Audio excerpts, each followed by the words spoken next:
हरे कृष्णा सभी को। आप सबका एक बार और स्वागत है श्रीमद् भागवतम के क्लास में। तो लगभग हम श्लोक नंबर 20 तक कर चुके थे। अब श्लोक नंबर 21 स्टार्ट करना है। लेकिन इसको प्रारंभ करने से पहले, स्टार्ट करने से पहले हम भगवान श्री कृष्ण की प्रार्थना करेंगे। तो सभी लोग अपने दोनों हाथों को जोड़ ले और भगवान श्री कृष्ण की प्रार्थना करें।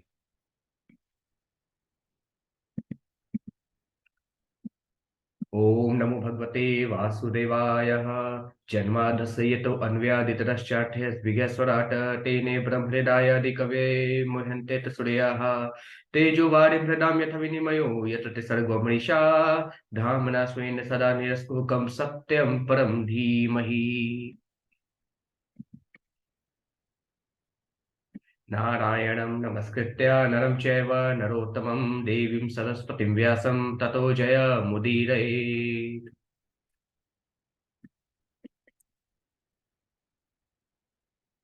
अब कपिल मुनि भगवान यहाँ पे कहते हैं, ये ततस्त्व सत्वगुणं स्वक्षं शान्तं भगवतः पदं यदा हुवासुदेवाख्यं चित्तं तन्महद आत्मकम्। अब यहाँ पे कपिल मुनि भगवान कहते हैं, सतोगुण जो भगवान के ज्ञान की स्वच्छ सौम्य अवस्था है और जो सामान्यतः वासुदेव या चेतना कहलाता है, महत्व तत्व में प्रकट होता है। फिर आगे कपिल मुनि भगवान कहते हैं, स्वक्षत्वमविकारित्वं शान्तत्वमिति चेतसः वृत्तिभिर्लक्षणं प्रोक्तं यथापां प्रकृतिः परः। अब कपिल मुनि भगवान कहते हैं, महत तत्व के प्रकट होने के बाद ये वृत्तियां एक साथ प्रकट होती हैं। जिस प्रकार जल पृथ्वी के संसर्ग में आने के पूर्व अपनी स्वाभाविक अवस्था में स्वच्छ, मीठा तथा शांत रहता है, उसी तरह विशुद्ध चेतना के विशिष्ट लक्षण शांतत्व, स्वच्छतत्व तथा अविकारित्व है। फिर आगे कपिल मुनि भगवान कहते हैं, महत तत्वा द्विकुवार्णा अद भगवद द्वि यर संभवात क्रिया शक्तिर अहंकार अस्त्री विद्य संपद्य संपदत्त वैकारिकस्ते जशश्च तामश्च यतो भव मनश्चेन्द्रियाणां च भूतानां महतामपि। अब यहाँ पे कपिल मुनि भगवान कहते हैं, महत तत्व से अहंकार उत्पन्न होता है जो भगवान की निजी शक्ति से उद्भूत है। अहंकार में मुख्य रूप से 3 प्रकार की क्रिया शक्तियां होती हैं, सत्व, रज तथा तम। इन्हीं 3 प्रकार के अहंकार से मन, ज्ञानेन्द्रिय, कर्मेंद्रिय तथा स्थूल तत्व उत्पन्न हुए हैं। फिर आगे कपिल मुनि भगवान कहते हैं, सहस्त्र शीर्षम साक्षाद साक्षाद साक्षात दमनंतम प्रत्यक्षते संकर्षणाख्यम पुरुषम भूतेन्द्रिय यमनोमयम। अब यहाँ पे कपिल मुनि भगवान कहते हैं, स्थूल तत्वों का स्रोत इंद्रियां तथा मन, यही 3 प्रकार के अहंकार उनसे अमित हैं, क्योंकि अहंकार ही उनका कारण है। यह संकर्षण के नाम से जाना जाता है, जो कि 1000 शिरों वाले साक्षात भगवान अनंत हैं। फिर आगे कपिल मुनि भगवान कहते हैं, कर्तृत्वं कर्णत्वं च कार्यत्वं चेति लक्षणं शांति घोर विमूढ़त्व मीति वा सयाद हंकते। कपिल मुनि भगवान कहते हैं, यह अहंकार कर्ता, करण तथा कार्य के लक्षणों वाला होता है। सतो, रजो तथा तमो गुणों के द्वारा यह जिस प्रकार प्रभावित होता है, उसी के अनुसार यह शांत, क्रियावान या मंद लक्षण वाला माना जाता है। अब कपिल मुनि भगवान कहते हैं, वैकारिका द्विकुर्वाणान मनस्त अत्वम जायतः यते संकल्प विकल्पाभ्याम वर्तते काम संभवः। अब कपिल मुनि भगवान कहते हैं, सत्व के अहंकार से दूसरा विकार आता है, इससे मन उत्पन्न होता है, जिसके संकल्पों तथा विकल्पों से इच्छा का उदय होता है। फिर आगे कपिल मुनि भगवान कहते हैं, यद्विदुहेरा निरुद्धाख्यम ऋषिकाणमधीश्वरम शारदेन्दीवरश्यामम सम्राध्यम योगी भीषण है।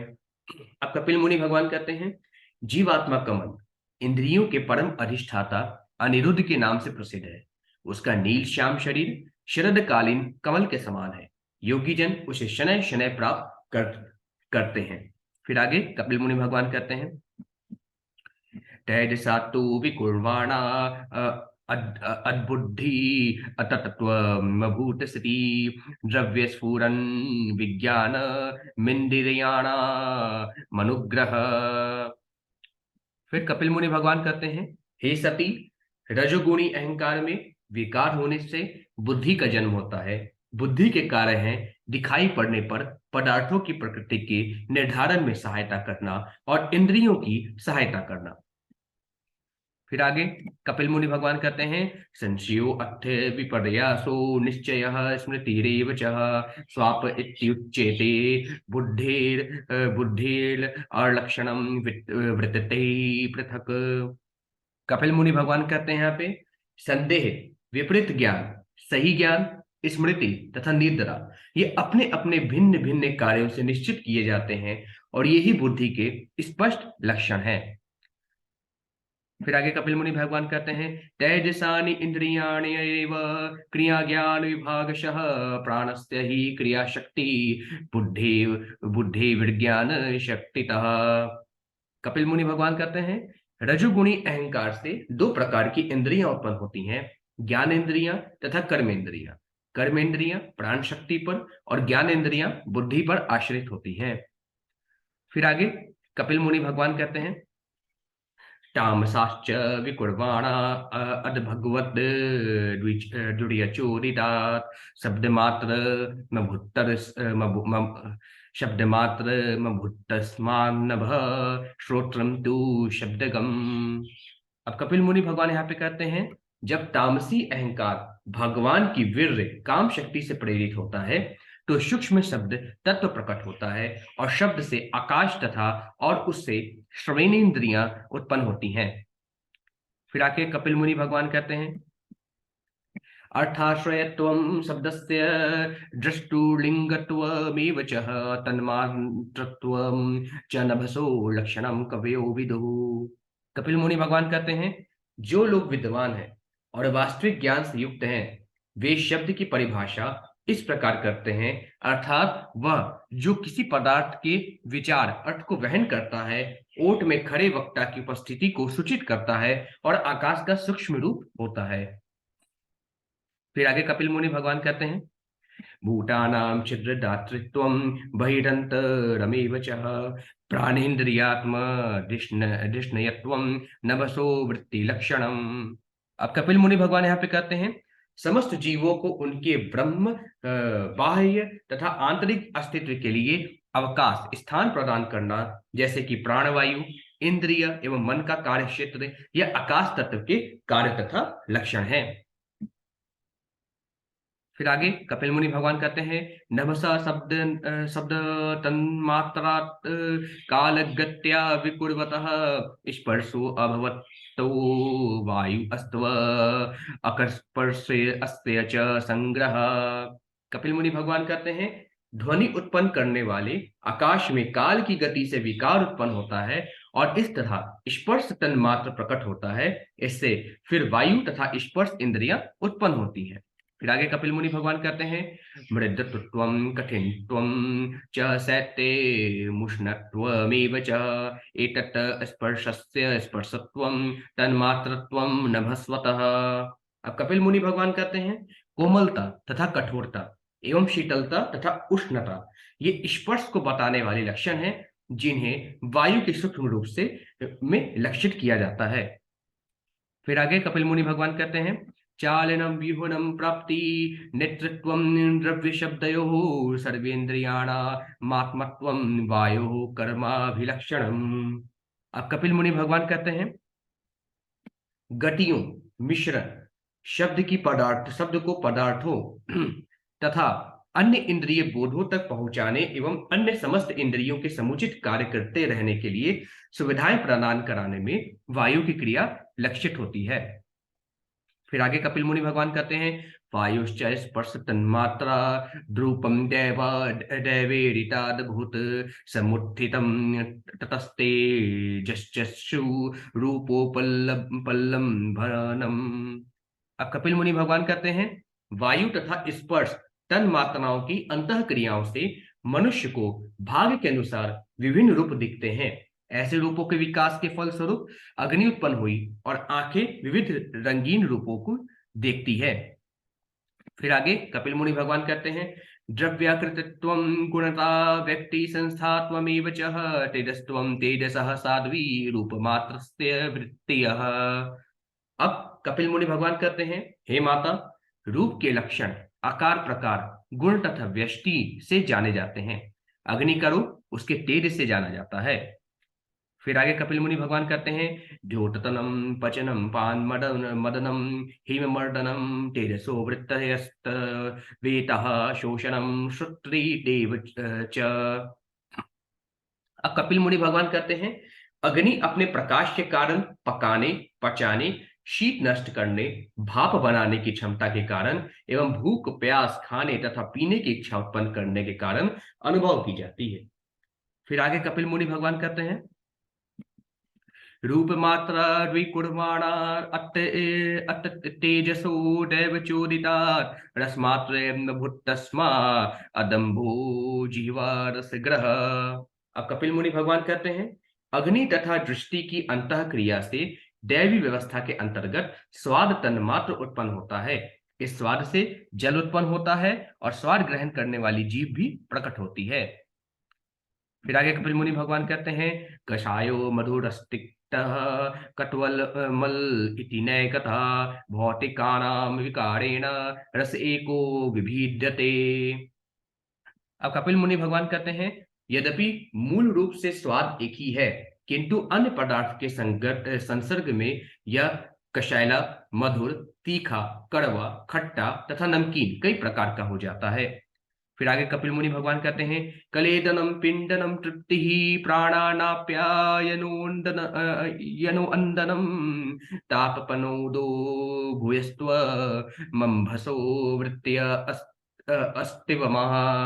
अब कपिल मुनि भगवान कहते हैं, जल की विशेषताएं उसके द्वारा अन्य पदार्थों को गीला करने, विभिन्न मिश्रणों के पिंड बनाने, तृप्ति लाने, जीवन पालन करने, वस्तुओं को मुलायम बनाने, गर्मी भगाने, जलागरों की निरंतर पूर्ति करते रहने तथा प्यास बुझाकर तरोताजा बनाने में है। फिर आगे कपिल मुनि भगवान कहते हैं, रसमात्रा कुर्वाणा अदम्भो दैव चोदितात् गंधमात्र मबुद्धस्मात् पृथ्वी घ्राणस्तु गंधगः। अब कपिल मुनि भगवान कहते हैं, स्वाद, अनुभूति और जल की अंतः क्रिया के फलस्वरूप दैवी विधान से गंध तन मात्रा उत्पन्न होती है। उससे पृथ्वी तथा घ्राणेन्द्रियां उत्पन्न होती हैं, जिससे हम पृथ्वी की सुगंधी का बहुविध अनुभव कर सकते हैं। फिर आगे कपिल मुनि भगवान कहते हैं, करम्भ पुटी सौरभ्य आंतो ग्रामलादिभिः पृथक द्रव्यावय सम्यादे गंध एको विभिद्यते।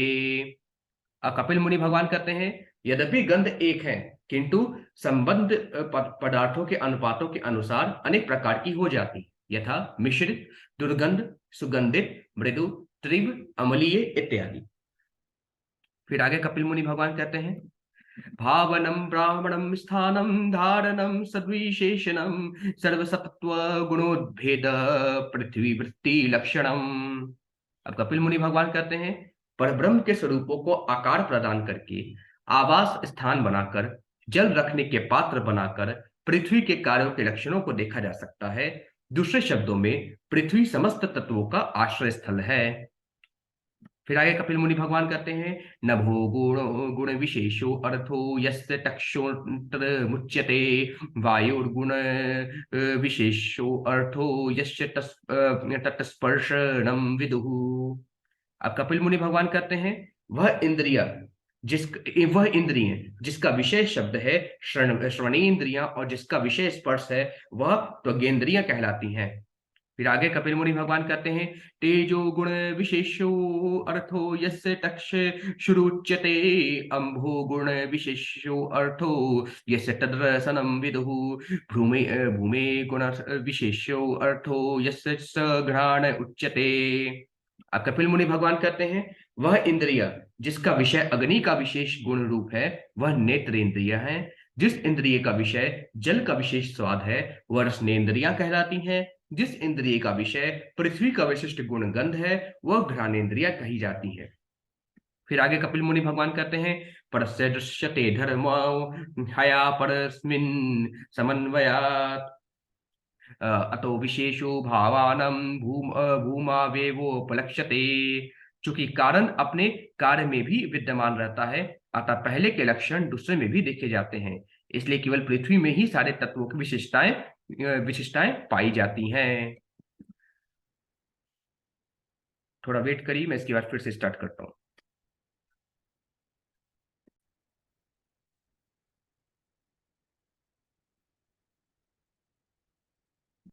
हाँ, अब आगे कपिल मुनि भगवान कहते हैं, एतान यह संहत्य यदा महाददादि दादिनी सप्तवै काल कर्म गुणोपेतो जगदादि रूपाविशत।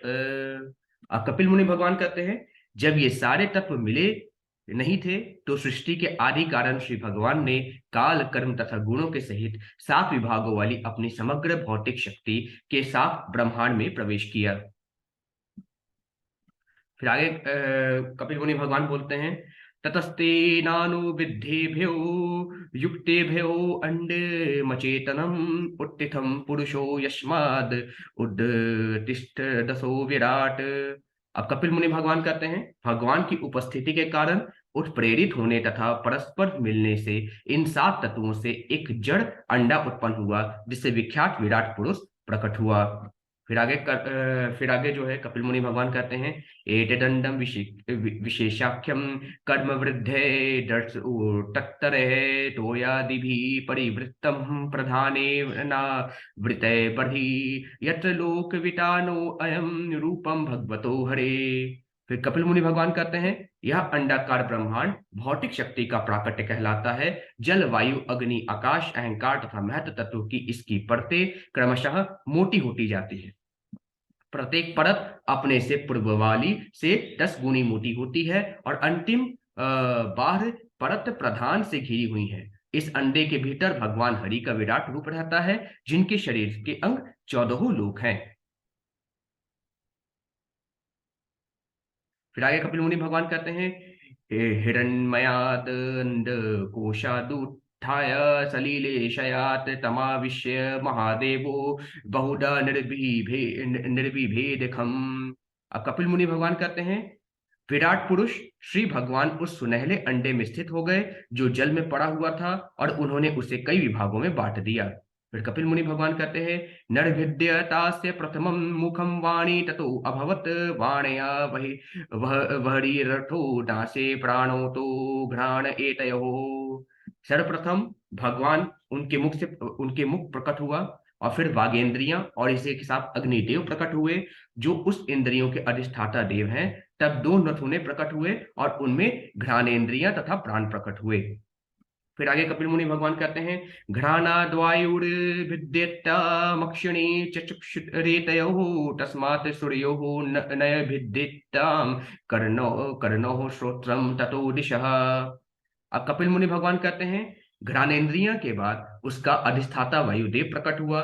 तत्पश्चात विराट रूप में 2 चक्षु और उनमें चक्षु इंद्रियां प्रकट हुई। इसके अनंतर चक्षुओं का अधिष्ठाता सूर्यदेव प्रकट हुआ। फिर उनके 2 कान और उनमें कर्णेंद्रियां तथा दिशाओं के अधिष्ठाता दिग्ग देवता प्रकट हुए। फिर आगे कपिल मुनि भगवान कहते हैं, निर्विभेद विराजस्व ग्रोमसम श्रवादयस्ततः तत औषधय अश्चासन शीशनम निर्विभेदे ततः। अब कपिल मुनि भगवान कहते हैं, तब भगवान के विराट रूप विराट पुरुष ने अपनी त्वचा प्रकट की और उस पर बाल रोग मूछ तथा दाढ़ी निकल आए। तत्पश्चात सारी जड़ी बूटियां प्रकट हुई और तब ज्ञानेन्द्रियां भी प्रकट हुई। फिर से स्टार्ट करते रुकिए। आज के लिए बस इतना ही। सभी को हरे कृष्ण।